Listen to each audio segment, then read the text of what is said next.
চোখের গুনাহ করলে আল্লাহ রাব্বুল আলামিন বান্দাকে দুনিয়াতে 5টা আযাব দেয়, যে আযাবগুলো বান্দা ফেস করে এবং এই আযাবগুলোর কারণে তার পুরো জীবনটা ধ্বংসের দ্বার প্রান্তে পৌঁছে যায়। এবং চোখের গুনাহটা হচ্ছে এমন একটা মারাত্মক বড় গুনাহ বর্তমানে জেনারেশনের কাছে। চোখের গুনাহ করি না আমরা এমন যুবক, এমন মানুষ, এমন নারী পাওয়া বড্ড মুশকিল। কারণ এখন সোশ্যাল মিডিয়ার যুগ, বাহিরে নগ্নতার সময় চলছে। ফেসবুকে ঢুকলে নগ্নতা, বাহিরে গেলেও নগ্নতা। যেখানে আপনি যাবেন দেখবেন অশ্লীলতার একটা সয়লাভ ঘটে গিয়েছে।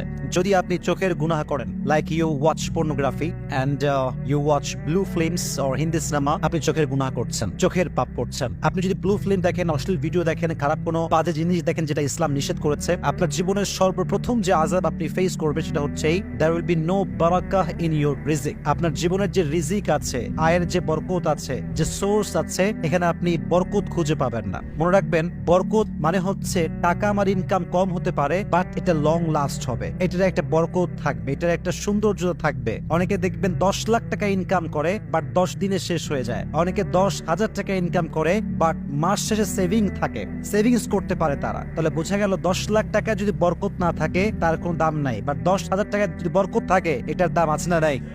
বরকত এটা হচ্ছে it's like a blessing in your life. আমাদের জীবনে বরকতটা হচ্ছে একটা নিয়ামত। আর হাদিসে এসেছে ইযা কুনতা ফি নিয়ামাতিন, যখন তুমি কোনো নিয়ামতে আছো, আল্লাহ তোমায় কোনো নিয়ামত দিয়েছে, এটার কদর তুমি করতে শেখো। যদি তুমি গুনাহ করতে থাকো, মাথায় রেখো ফাইন্না যুনুব তাযিলুন নিয়াম, তোমার জীবনের গুনাহ, অন্যায় তোমাকে সমস্ত নিয়ামত থেকে দূরে সরিয়ে দিবে। তাহলে চোখের গুনাহ হচ্ছে একটা অন্যায়, আর রিজিক হচ্ছে একটা নিয়ামত। যে অন্যায় করে, গুনাহ করে, তার নিয়ামত আল্লাহ তাআলা ছিনিয়ে নেয়, কেড়ে নেয়। 2 নাম্বার, কোন বান্দা যদি চোখের অন্যায় করে, তার 2 নাম্বার আযাব হচ্ছে তার জীবনে ভালো কাজে কোনো বরকত থাকবে না, ভালো কাজে কোনো মন থাকবে না, কোনো ইন্টারেস্ট থাকবে না। কাজ করবে ভালো, বাট কোনো ইন্টারেস্ট থাকবে না। এটা একটু ভালো করে বোঝাবার ট্রাই করি। ইন্টারেস্ট বলতে শান্তি, ভালো কাজের একটা মানসিক শান্তি আছে না নাই?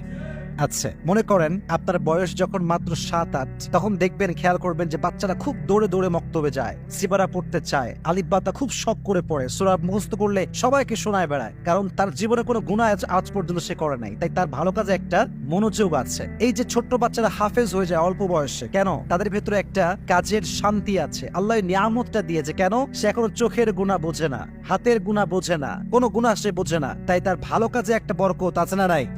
আর একটা কথা মাথায় রাখবেন, যখন আপনি চোখের গুনাহ করতে থাকেন, আপনার ভালো কাজে মনোযোগ বা ইন্টারেস্ট কেন থাকে না? এর কারণটা হচ্ছে এই, মাথায় রাখবেন, যে ব্যক্তি হারাম কাজ করতেই থাকে, করতেই থাকে, করতেই থাকে, একটা পর্যায়ে গিয়ে তার হৃদয়টা শক্ত হয়ে যায়। ফলে তার কাছে গুনাহ আর গুনাহ মনে হয় না। গুনাহ করে, বাট গুনাহ করে যে একটা রিয়েলাইজেশন আছে, একটা অনুধাবন আছে, এটা আর থাকে না। ফলে তার অন্তরটা শক্ত হয়ে যায়। আর যার অন্তর শক্ত হয়ে যায়, তার ভালো কাজে কোনো ইন্টারেস্ট থাকতে পারে।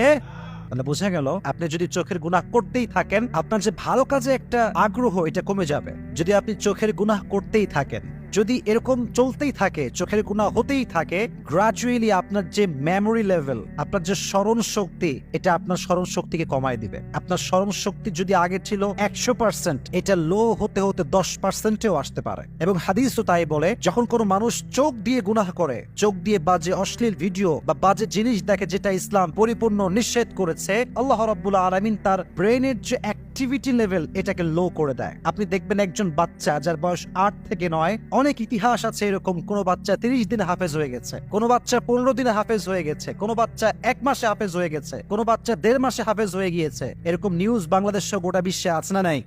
কারণ তার চোখের গুনাহ নাই, তার ব্রেনের অ্যাক্টিভিটি লেভেল হচ্ছে খুবই হাই, সে একবার পড়লেই মুখস্থ হয়ে যায়। দেখবেন যাদের বয়স বাড়তে শুরু করে, গুনাহ বাড়তে শুরু করে, আর যত গুনাহ বাড়তে শুরু করে, দেখবেন স্মরণ শক্তি কমে আসে। অনেকে বলে, হুজুর আমি পড়ি, বাট মনে থাকে না। হলে যাওয়ার আগে অনেক পড়েছি, এক্সাম হলে যাওয়ার আগে, বাট হলে গিয়ে ভুলে গেছি। কেন ভুলে গেছে? ইটস বিকজ চোখের গুনাহ। চোখের গুনাহ যে যত বেশি করে, তার ব্রেন শক্তি তত বেশি কমে আসে। আল্লাহ রাব্বুল আলামিন সবাইকে চোখের গুনাহ থেকে হেফাজত করুক, সকলেই পড়না আমিন।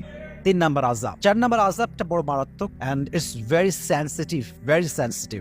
আচ্ছা বলেন তো, কিয়ামতের দিন বান্দাকে সবচেয়ে গুরুত্বপূর্ণ একটা ইবাদত সম্পর্কে জিজ্ঞেস করা হবে। এই ইবাদতের নাম কি বলেন তো?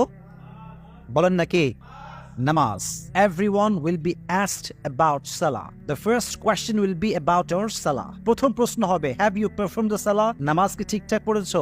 This will be the first question in the day of judgment. কিয়ামতের কঠিন ময়দানে প্রথম কোয়েশ্চেন বা প্রথম প্রশ্ন হবে নামাজ সম্পর্কে। হাদিসে এসেছে যে ব্যক্তি চোখের গুনাহ করতেই থাকে, আল্লাহ রাব্বুল আলামিন তার নামাজে যে মনোযোগটা ছিল এই নামাজে মনোযোগটা কেড়ে নেয়। নামাজে আর তার কোনো মনোযোগ থাকে না। আস্তে আস্তে তার নামাজটা মিনিংলেস নামাজ হয়ে যায়। কেমন মিনিংলেস?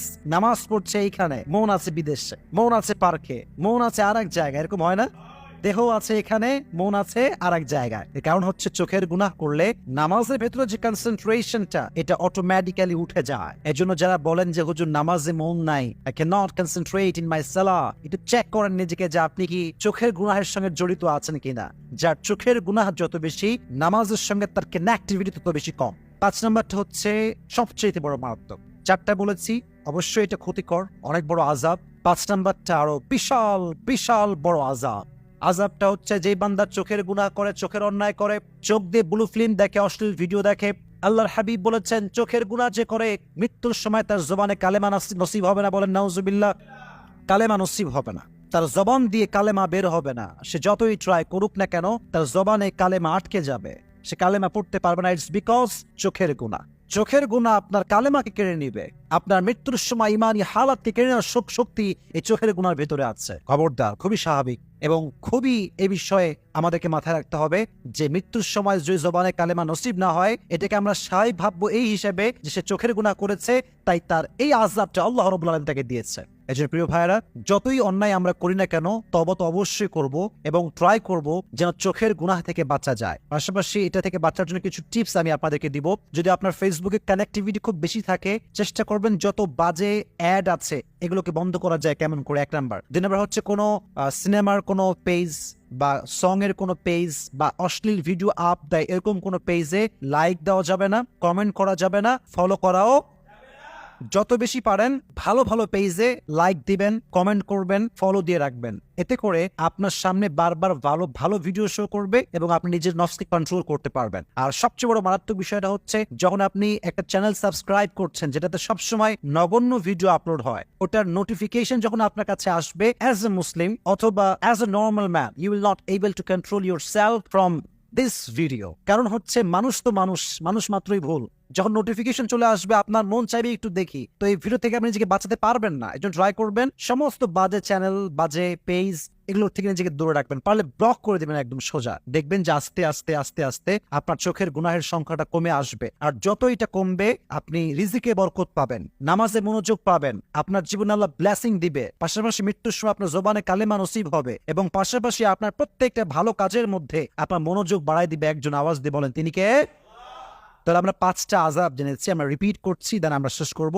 1, যে ব্যক্তি চোখের গুনাহ করবে তার জীবনে there will be no Baraka in his রিজিক, তার রিজিকে কোনো বরকত থাকবে না। 1 নাম্বার বলেন, রিজিকে কোনো বরকত থাকবে না, নাম্বার 1। নাম্বার 2, যে আযাবটা তার হবে সেটা হচ্ছে ভালো কাজে তার কোনো ইন্টারেস্ট থাকবে না। এর কারণ হচ্ছে তার অন্তরটা আস্তে আস্তে শক্ত হয়ে যায়, ফলে তার ভালো কাজে কোনো আগ্রহ আর থাকে না। 3 নাম্বার হচ্ছে তার স্মরণ শক্তি কমে আসে, দিন দিন তার স্মরণ শক্তি যা ছিল এটা পার্সেন্টেজ কমে যায়।